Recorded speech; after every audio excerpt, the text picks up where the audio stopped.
हरे कृष्णा। आप सभी को जन्माष्टमी महापर्व की बहुत बहुत शुभकामनाएं। जन्माष्टमी के बारे में तो हम सभी लोग जानते हैं कि ये भगवान श्री कृष्ण का आविर्भाव दिवस है। लेकिन जन्माष्टमी का दूसरा दिन, जिसे कि हम नंदोत्सव के नाम से भी मनाते हैं, उस दिन एक महान भारतीय संत का आविर्भाव दिवस है। क्या आप उनका नाम जानते हैं? जी हाँ, उनका नाम है कृष्ण कृपा मूर्ति श्री श्रीमद ऐसी भक्ति वेदांत स्वामी शील प्रभुपाद। दोस्तों, मैं कह सकता हूँ कि हमारा ये दुर्भाग्य ही है कि हमारे में से अधिकांश लोग जो स्वामी प्रभुपाद ने कंट्रीब्यूशन दिया है भारतीय क्लासिकल वैदिक लिटरेचर को पूरे विश्व में ले जाने के लिए, उसके बाद भी उनको बहुत कम लोग जानते हैं, और या कहूँ कि उनके योगदान को बहुत नगण्य के बराबर लोग ही जानते हैं। आज हम इस वीडियो में थोड़ी सी कोशिश करेंगे कि उनके द्वारा दिए गए इस कंट्रीब्यूशन के बारे में आपको थोड़ा सा बताएं। हालांकि एक छोटे से वीडियो में वो सभी चीज़ों के बारे में वर्णन करना जो कि स्वामी प्रभुपाद ने हमारे लिए की है वो संभव नहीं है, पर ये हमारी एक छोटी सी पहल है कि हम उनके बारे में कुछ आपसे शेयर कर सकें। स्वामी प्रभुपाद जो थे, उनका जन्म 1896 में हुआ था, लेकिन 1922 में उनके गुरु महाराज श्री श्रीमद शील भक्ति सिद्धांत सरस्वती ठाकुर गोस्वामी महाराज, उन्होंने उनको दीक्षा दी और उन्होंने उनको आज्ञा दी कि ये जो भारत का वैदिक ग्रंथ हैं ये पूरे विश्व तक नहीं पहुंच पाए हैं, तो आप इनको अंग्रेजी भाषा के अंदर अनुवाद कीजिए और पूरे विश्व में लेके जाइए। शीला प्रभुपाद जो हैं वो अपने गुरु के उस वाक्य को अपने पूरे हृदय में बैठा लेते हैं, पूरे हृदय में बसा लेते हैं, और पूरे जीवन भर यही बात उनके मन में चलती रहती है कि मैं कैसे अपने गुरु की उस आज्ञा को पूरा करूं। और स्वामी प्रभुपाद जो हैं वो भारत के अंदर इस प्रचार प्रसार कार्य को करने की कोशिश भी करते हैं। लेकिन भारत के अंदर, जैसा कि आप इस फोटो में देख सकते हैं, ये बात है 1950-1960 के दशक की, तो उस वक्त जो लोग थे वो बिल्कुल भी इंटरेस्ट नहीं लेते हैं। वो लोग कहते हैं कि स्वामी जी, आप ये जो भगवत गीता और ये सब बात कर रहे हैं ये तो पुराने समय की बातें हैं, आज के समय में इनका कोई विशेष महत्व नहीं है। आज तो हमें टेक्नोलॉजी चाहिए, ज़्यादा पैसे चाहिए, महंगी गाड़ियाँ चाहिए, बहुत बड़े बड़े घर चाहिए, इन सब से क्या होगा, ये तो सब पुरानी बातें हैं। शीला प्रभुपाद बहुत कोशिश करते हैं सबको समझाने की, लेकिन उसके बाद भी श्री कृष्ण की ऐसी मर्जी होती है कि उनको भारत में खासी सफलता नहीं मिलती है।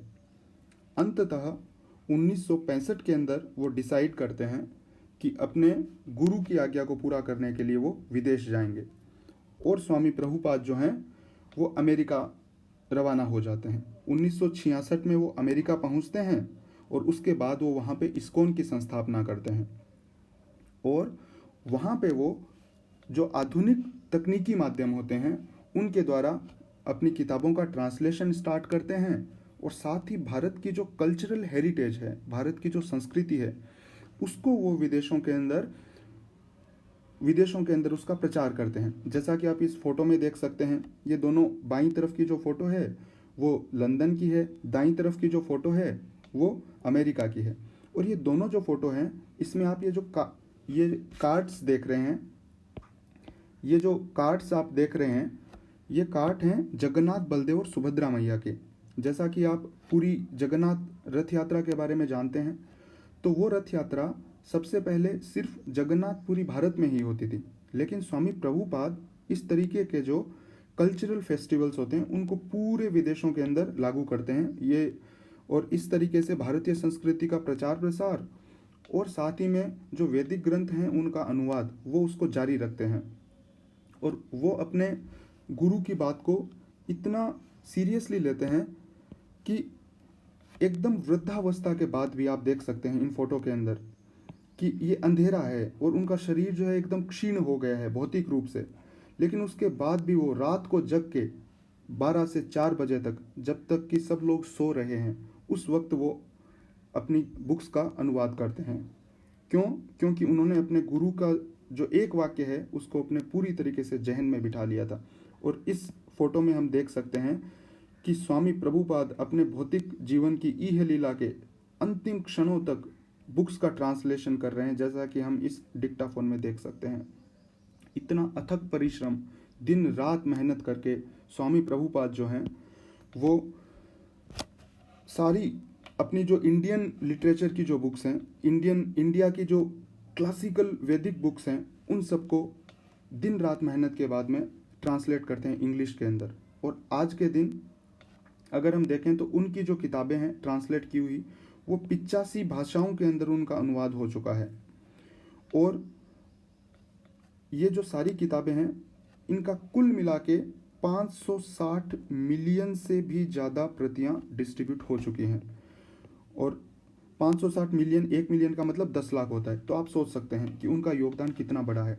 ये जो फोटो आप देख रहे हैं ये वृंदावन की फ़ोटो है। उन्होंने 108 से ज़्यादा मंदिर भी पूरे विश्व में स्थापित किए, तो एक मंदिर जो है वो वृंदावन के अंदर भी है। आप अगर चाहें उनके बारे में और ज़्यादा जानना, आप कभी भी वृंदावन के मंदिर में जा सकते हैं। उनका म्यूज़ियम है जिसके अंदर ये तस्वीर उनके म्यूज़ियम से ली गई है। उसके अंदर उनकी सारी बुक्स और सारे के सारे उनसे रिलेटेड जो पैराफर्नेलिया हैं वो अभी भी हैं। आप जा सकते हैं, आप देख सकते हैं। ये सारी उनकी बुक्स हैं। दोस्तों, आज के दिन में अगर हम देखें तो आप विश्व के किसी भी देश में जा सकते हैं, वहाँ पे आपको इस्कॉन का सेंटर मिलेगा, वहाँ पे आपको प्रभुपाद की किताब मिलेंगी। भारतीय संस्कृति का जो प्रचार प्रसार उन्होंने किया वो ना केवल बहुमूल्य है, बल्कि मैं तो कहूँगा कि वो अकल्पनीय है।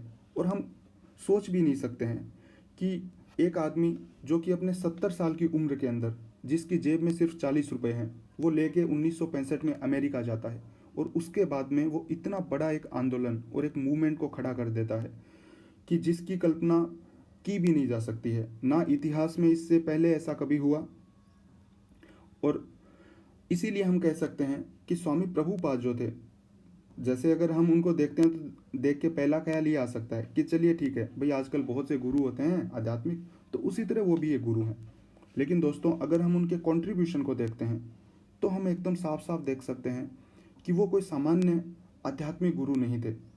वो जो आजकल अपन देखते हैं कि एक हिसाब से एंटरप्रेन्योरशिप बन गया है, कोई भी गुरु बन जाता है, कोई भी अपने नाम के आगे गुरु लगा देता है और कोई भी बोल देता है कि मैं योगा को सिखा रहा हूँ, और बहुत ही शैलो नॉलेज देते हैं।